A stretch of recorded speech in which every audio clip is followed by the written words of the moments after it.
Hello and welcome to our second week on the theme of eco-spirituality for Awakened Devotional.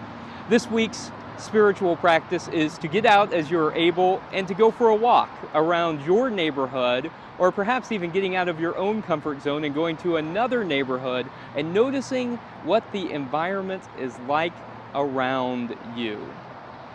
You know, when we talk about the climate crisis, a lot of times we talk about it in terms of caring for nature, seeing God in the midst of nature, and certainly that's important, but there's also a humanitarian factor that we often forget, that the climate crisis affects people, and not just people in the future, all of us, but also people in the here and now. You know, eco-spirituality also means that we pay attention to what the environment is like and how that affects people. I live in San Diego and consider myself fortunate.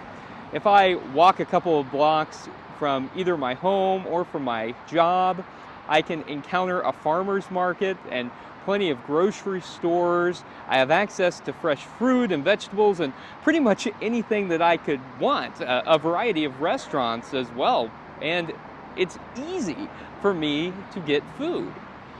But about 13% of the population in San Diego County lives in what's called food deserts. And so a food desert is a place where you don't have easy access to fresh fruit and vegetables, where you have to drive a substantial distance to be able to get real food.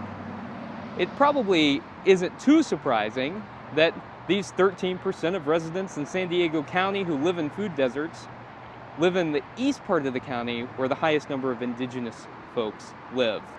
That's environmental racism, and it is completely consistent with the way indigenous folks have been treated throughout the United States, throughout our history.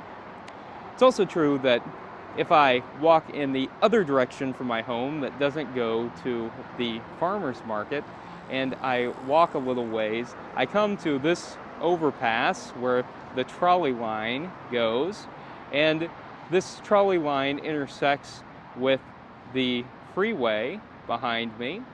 And so there is a great deal of noise pollution. It is loud around here.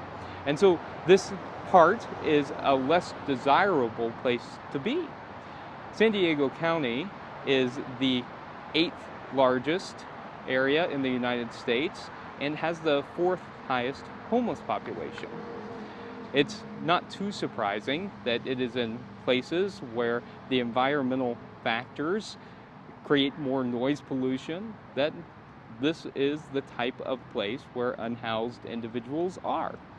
So I think it's important for us to recognize the way that we interact with the environment impacts real live people, that caring for the environment impacts people's quality of life, impacts the way that we're able to eat, impacts where it is that we can live, who it is that we're around, how it is that we take care of each other.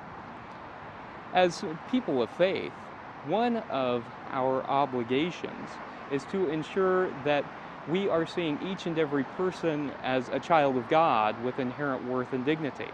And so that means that we care that people live in food deserts and don't have access to the types of food that they need to thrive, that they have to make tough decisions about food every day.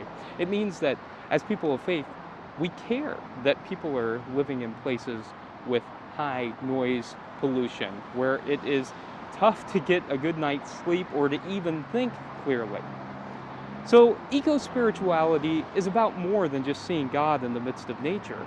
Eco-spirituality is about recognizing that the environment around us influences our quality of life. And we, as people of faith, should want everyone to live life abundant, to have full and fulfilling lives. May it be so, and thanks be to God.